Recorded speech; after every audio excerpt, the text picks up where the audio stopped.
Sonoma County will lose power tonight. That's just one of 8 Bay Area counties that will feel the impact. KPI X5's Emily Turner asked PG&E what you can expect. I'm here with Tamar Sarkisian, who is a spokesperson for PG&E, and this is the biggest power shutdown you guys have ever had, 800,000 customers. What is it that goes into making this decision that it's such a broad, sweeping area? This decision was not made lightly. It took a lot of time and monitoring of the weather. And what we're seeing is a wind event that's going to be very significant throughout our state. Between the wind gusts, the dry, the hot temperatures, and many other factors, it was determined that much of the state is in a position where we need to do the public safety power shutoff. We're talking about 34 different counties. I imagine you're not just going to flip the switch all at once. So we are monitoring the weather. It looks like we're going to be starting with the northernmost counties and working our way down. There is the possibility of changes, but we want for our customers to be prepared for an outage up to several days. This is because once the weather dies down, we're still going to have to go out and inspect those lines visually, make sure that the lines are safe before we re-energize. If there's any damage, we're going to have to make repairs.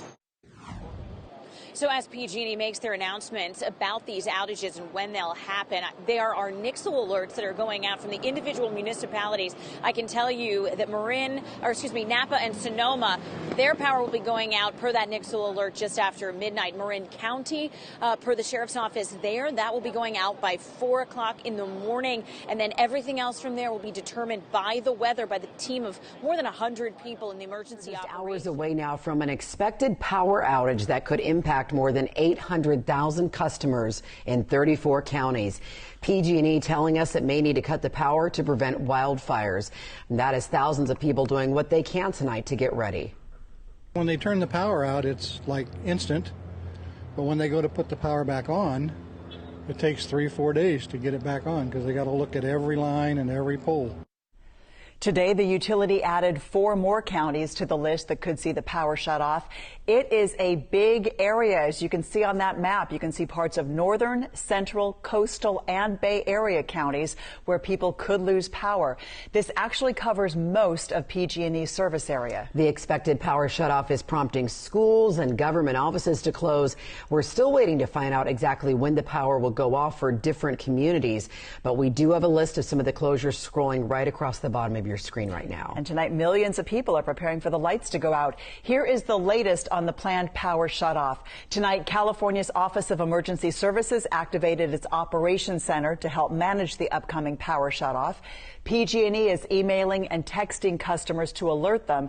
And so many people tried to check their addresses online, it was hard to get onto PG&E's website for much of the day. The utility plans to start turning off the power in some areas tonight. And as you heard, it could take several days for them to turn it back on.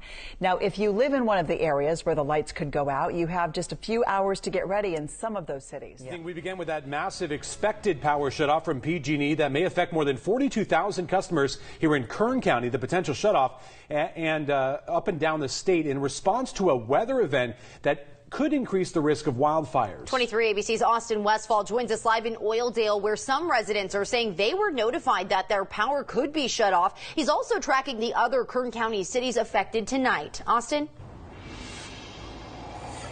Tim, Jess, over 800,000 people are expected to be affected statewide and over 42,000 people affected potentially by the outage here in Kern County alone. Some of the communities here in Kern County that could be affected are Bakersfield, Tehachapi, Arvin, McFarland, Taft, and Shafter. Now, I spoke to somebody who lives in northeast Bakersfield today, and he says he got a text around 12:30 this afternoon letting him know that his area might be affected.